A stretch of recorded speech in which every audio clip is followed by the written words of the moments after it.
Ngiti, ngiti, ngiti. Go. Kina. Isang masaya at mapagpalang araw sa inyong lahat. Ako po muli ang inyong lingkod, Brother Kim Baltazar, at makasama nyo sa ilang minutong talakayan ng ating serye kung saan ating malalaman ang mga kwento ng buhay at pag-asa ng ating mga kapatid sa ating iglesia. Ito po ang programang Siksik sa Impormasyon, Hitik sa Diskusyon. Ito ang Caps Let's Talk. Sa oras na ito, ating pumakapanayam ang isa sa mga kabataan at aktibong kabataan mula sa GMA Cavite. Ating pong makasama kapatid na John Paul Samuntina. Welcome, Brother John Paul. Thank you, Brother Kim, sa pag-welcome. Good morning po sa ating lahat. Ako nga po pala si Brother John Paul Samuntina from GMA Central Church at kasalukuyan pong member ng MBMT Masses Boys Media Team of Cavite Mission Youth Ministry. Amen. Ayan. Maraming salamat sa panahon na kami ay iyong paunlakan. At bago tayo magsimula ay baka may mga nais kang ipakilala sa ating mga taga-subaybay sa ating mga taga-subaybay sa ating TV at radio. Akin pong gustong ipakilala sa inyo ang ating pong bagong segment ng Area 1, ang Caps Let's Talk na nagkaroon na po ng isang pilot episode at palabas na rin po ang second episode nito. Atin po kabangan at subaybayan ang ating pong pag-aaral kasama ang ating pong mga kabataan. Amen. Maraming salamat. Bago natin na patuloy na simulan ang ating mga talakayan, ay magkakaroon lamang po tayo ng isang awitin na papuri para sa ating Panginoon.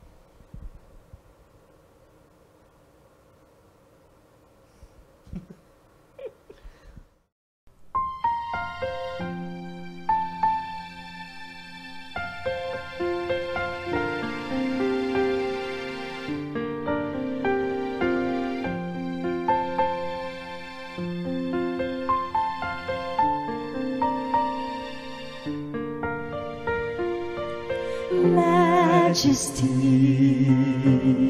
worship His majesty. Unto Jesus be all glory, honor, and praise. Majesty, kingdom, authority, flow from His throne unto His own, His anthem raised. Majesty, worship His majesty. Unto Jesus be all glory, honor, and praise. Majesty, kingdom, authority, flow from His throne unto His own, His anthem raised. So exalt, lift up on high the name of Jesus. Magnify, come glorify Christ Jesus the King. Majesty, worship His majesty. Jesus who died, now glorified, King of all kings. So exalt, lift up on high the name of Jesus. Magnify, come glorify Christ Jesus the King. Majesty, worship His majesty.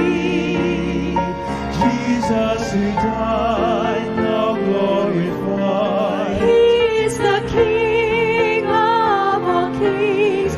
Jesus who died, now glorified, King of all kings.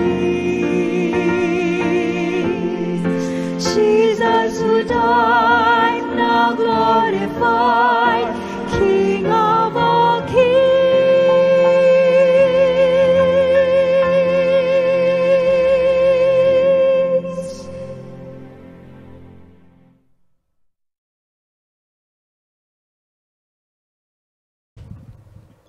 So Brother John Paul, sisimulan na natin yung ating talakayan sa oras na ito.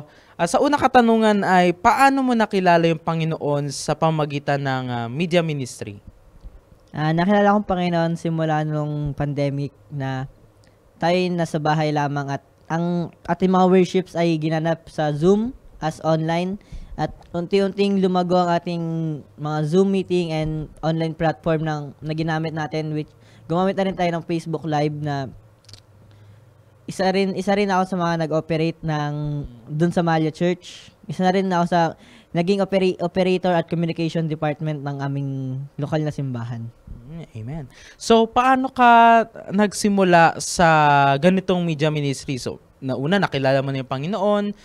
So, paano naman ngayon nagsimula nung nagpatuloy na sa paglilingkod sa Panginoon sa pamamagitan ng media ministry? Nagsimula ito nung inimbitahan ako ng aming AWay leader na si AWay leader na isa siyang aktibong kabataan at isa siya sa mga communication department ng ating lokal na distrito. At siya'y naggawa ng isang ministry sa aming church which is ang communication department ng Malia Church, at isa ako sa inimbitahan niya ako na sumali dahil nakita niya yung potential ko sa pag-ooperate ng mga media. Amen. Paano sa ngayon, paano ka ngayon nagpapatuloy sa media ministry at marahil sa matagal na panahon, dahil sabi mo nga since pandemic ay nagsimula yung passion na mag-start sa media ministry. So sa ngayon, paano mo pinagpapatuloy yung media ministry sa iba't ibang larangan pa ng paglilingkod? Aking pinagpapatuloy ang media ministry sa ngayon sa pamamagitan ng aking pagsali sa MBMT, Masters Boys Media Team of Cavite Mission Youth Ministry, na ako isang aktibang member na to at ako ay nasa posisyon ng camera operators, na isa sa mga pinaka gusto kong sa larangan ng media ay pag-ooperate ng camera at pag-take ng mga shots sa ating mga coverage. Amen. So, ang ating topic ay calling ng Panginoon, So, paano mo nalaman yung calling ng Panginoon sa'yo? Ito yung bigay ng Panginoon sa'yo o yung pagtawag sa'yo ng Panginoon na ito pala yung media ministry na ito pala ay calling ng Panginoon sa akin? So, yun nga, nung pandemic nga, nung nasali nga ako sa communication department at nung mas na-intriga ako na mag-media ministry nung nalaman ko nagkaroon na nga ng media ministry ang Cavite Mission. Nung nalaman ko ito nung P1 camp last year na andun ang MBMT at marami mga kakilala na akong member ng MBMT at na-encourage din ako na sumali at gamitin yung nakikita kong talent sa sarili ko na binigay ng Panginoon upang gamitin sa paglilingkod gamit ang media ministry at ang mga gadgets na hindi lamang gamitin sa personal kong kagustuhan, kundi gamitin sa will ng Panginoon. Amen.